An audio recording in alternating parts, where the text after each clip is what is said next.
प्रसंग चल रहा है कि धीरे धीरे रेमना और धीरे सब कुछ हो। आज नाम लिया है, किसी ने 6 महीने हो गए, किसी ने सतनाम मिल गया है, किसी को प्रथम मंत्र मिला है और किसी ने 10 महीने हुए हैं, किसी ने 1 वर्ष हो गया, किसी ने 2। जिन भक्तों को 1 वर्ष से ज़्यादा हो गया, 2 वर्ष हो गए हैं, आज उनके सुख सुनना, उनके मुंह का थूक सूख जाएगा। अपने सुख बताते बताते इतने सुख देता है परमात्मा।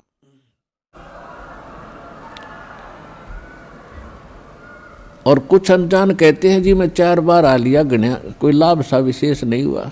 ये उसके लिए प्रार्थना है कि धीरे धीरे रेमना, धीरे सब कुछ हो, माली सींचे 100 गड़ा समय आए फलो। और दूसरा कारण ये होता है, सतगुरु के दरबार में भाई कमी कहे की ना, अनसा मौज नहीं पावता है तेरी चूक चाकरी। इस सच्चे दरबार में किसी चीज की कमी नहीं है। यदि आपको कोई राहत परमात्मा से नहीं मिल पा रही है तो आपका कनेक्शन ठीक नहीं है। अपने आत्माओं जैसे एक मेन लाइन आई है बिजली के तारों की और वहाँ से पूरी कॉलोनी को कनेक्शन मिला हुआ है और किसी एक व्यक्ति का पंखा नहीं चल रहा या मोटर नहीं चल रही या कोई भी आइटम नहीं चल रहा, तो उसका कोई और कारण हो सकता है। या तो पंखा खराब हो सकता है या मोटर खराब हो सकती है, उसको चेक कराओ। और सारा ही व्यवस्था नहीं चल रही कोई भी, तो आपका कनेक्शन ठीक नहीं है। तो यहाँ एक बहुत बड़ी हम गलती करते हैं कि मर्यादा ना रख के भगवान का हम आशीर्वाद प्राप्त नहीं कर पाते, जिस कारण से आप जी का वो कनेक्शन कट जाता है। कहते परमात्मा कहते औखद खावे और पत्थर है, औखद खावे और पत्थर रखे और तब पावे मोक्ष। जैसे दवाई लेते हैं, औषधि लेते हैं, तो उसके साथ कुछ परहेज भी होते हैं।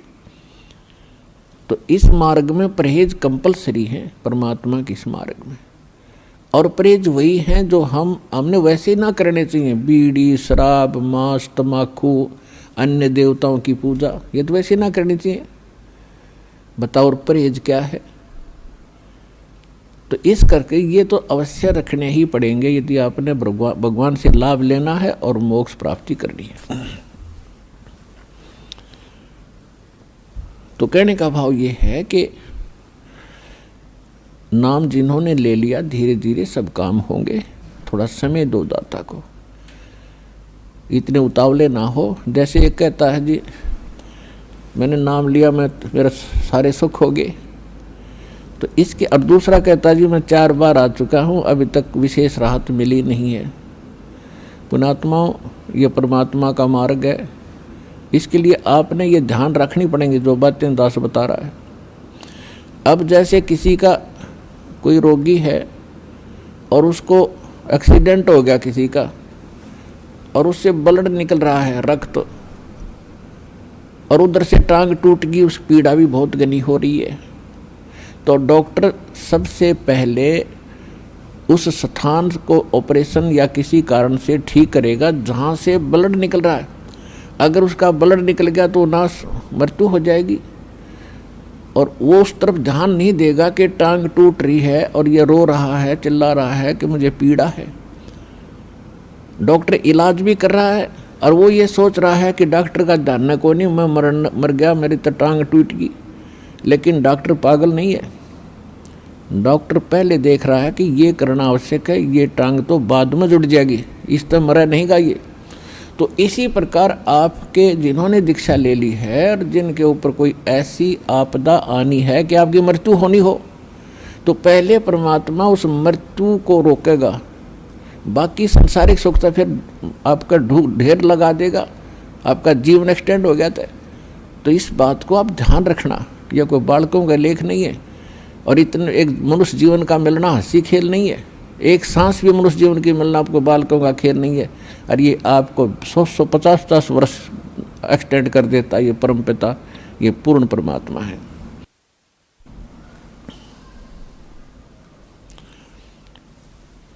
तो पुण्यात्माओं, इन बातों पर ध्यान रखना जो दास आपको गाइडलाइन बता रहा है। तो इस प्रकार जिनको राहत नहीं मिल रही है वो ये ना सोचो भगवान का ऑपरेशन चालू नहीं है।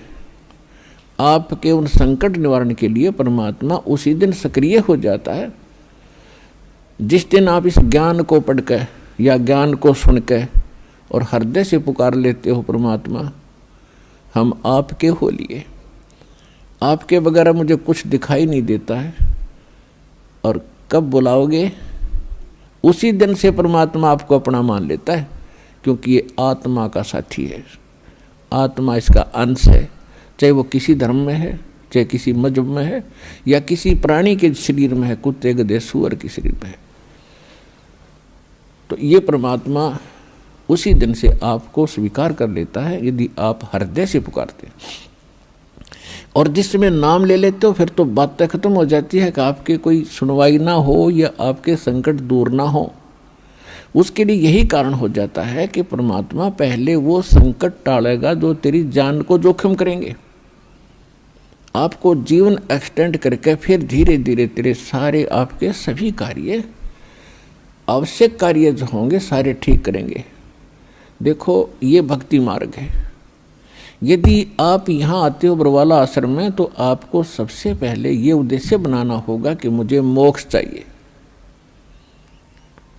और जो ये कहते हैं मैं फैक्ट्री लाऊं, मैं मंत्री बनूं, एमएलए बन जाऊं, मेरा आशीर्वाद दे दो गुरुजी, देखो ये आशीर्वाद यहाँ पर आपको नहीं मिलेंगे, क्योंकि ये तो भगवान से दूर करेंगे आपको। और हम ऐसा विष आपको खिला नहीं सकते जो आपका जीवन को हानि कर दे। डॉक्टर ऐसा अनजान नहीं होता।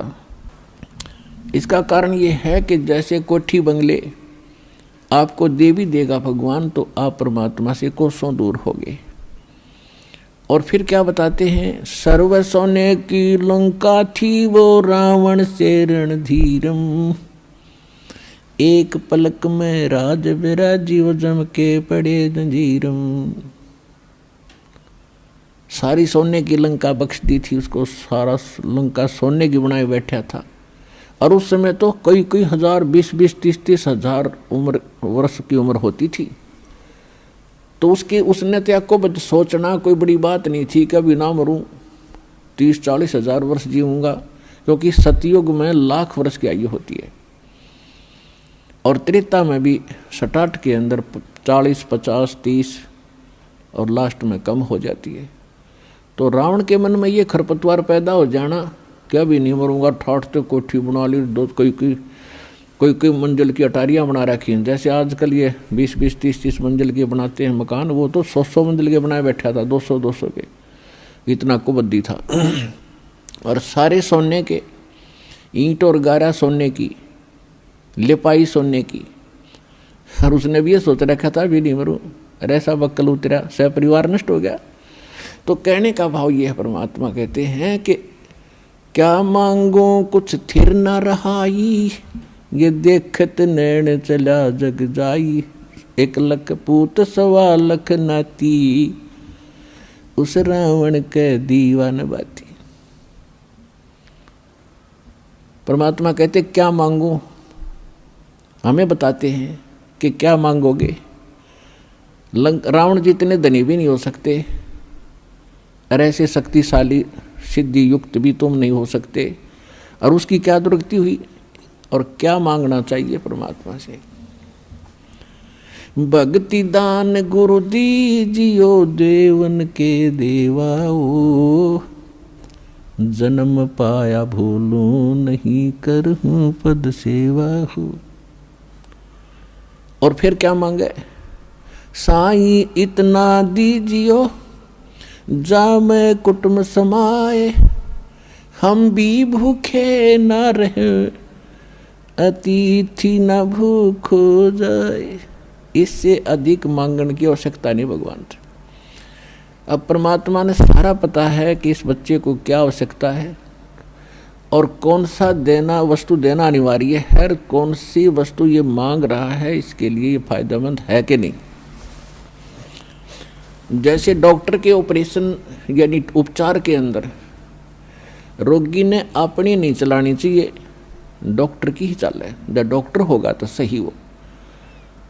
और डॉक्टर के उपचार के अंदर बीच में कोई टांग अड़ाता है अपनी कि नहीं मत ऐसे कर दो ऐसे कर, तो वैसे करवा ले, लेकिन उसे लाभ कुछ नहीं होगा, वो रोग नहीं कटेगा। तो इस प्रकार से आप जिस दिन यहाँ आ जाते हो आप उपचाराधीन हैं, और आपका रोग कौन सा है? जग सारा रोग यारे, जिन सतगुरु वेद न जाण्या, जग सारा रोग यारे, जग सारा रोग यारे, जिन सतगुरु वेद न जाण्या, जग सारा रोग यारे। कौन सा रोग? भाई जन्म मरण का रोग लग्या है या तृष्णा बडरी खासी, जन्म मरण का रोग लग्या है या तृष्णा बडरी खासी, आवागमन की डोर गले में या पड़ी काल की फांसी, जग सारा रोग यारे, जिन सतगुरु वेद न जाण्या, जग सारा रोग यारे। भाई देखा देखी गुरु शिष्य बन गे, किया ना तत्व विचारा, देखा देखी गुरु शिष्य बन गे, किया ना तत्व विचारा, गुरु शिष्य दोनों के सिर पे यू काल ठोके पंजारा, जग सारा रोग यारे, जिन सतगुरु वेद न जाण्या, जग सारा रोग यारे।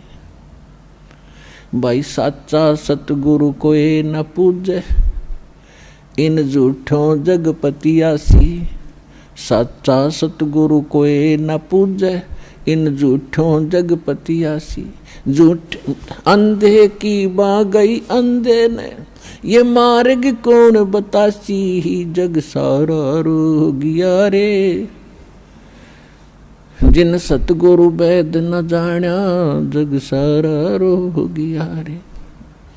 भाई सार शब्द सर जीवन बूटी, घस घस अंग लगावे,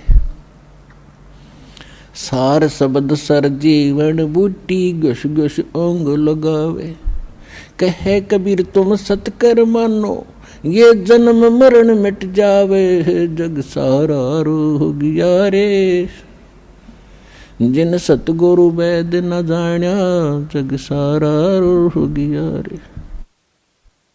तो इसमें ये स्पष्ट कर दिया परमात्मा ने कि आपको कौन सा रोग है। क्या बताया कि जन्म मरण का रोग लगा है, और यह तृष्णा बढ़ रही खांसी, और आवागमन की, ऊपर जाओ फिर वहाँ से अपना हिसाब करा के नीचे आओ, मनुष्य बनो, गधे बनो, कुत्ते बनो, फिर अपना टाइम पूरा करो, फिर जाओ, फिर वहाँ से नेक्स्ट आदेश हो गधा बनो, फिर जाओ, फिर आदेश बनो कुत्ता बनो, मनुष्य बनो, देवता बनो, फिर राजा बनो, फिर गधा बनो। कहते ये आवागमन की डोर गले में या काल के कर्म की फांसी आपके लगी हुई है, और इसको केवल परमात्मा पूर्ण ब्रह्म सत्य पुरुष कबीर परमेश्वर के अतिरिक्त कोई ऐसा भगवान नहीं है, देव नहीं है जो इस रोग न काट सके।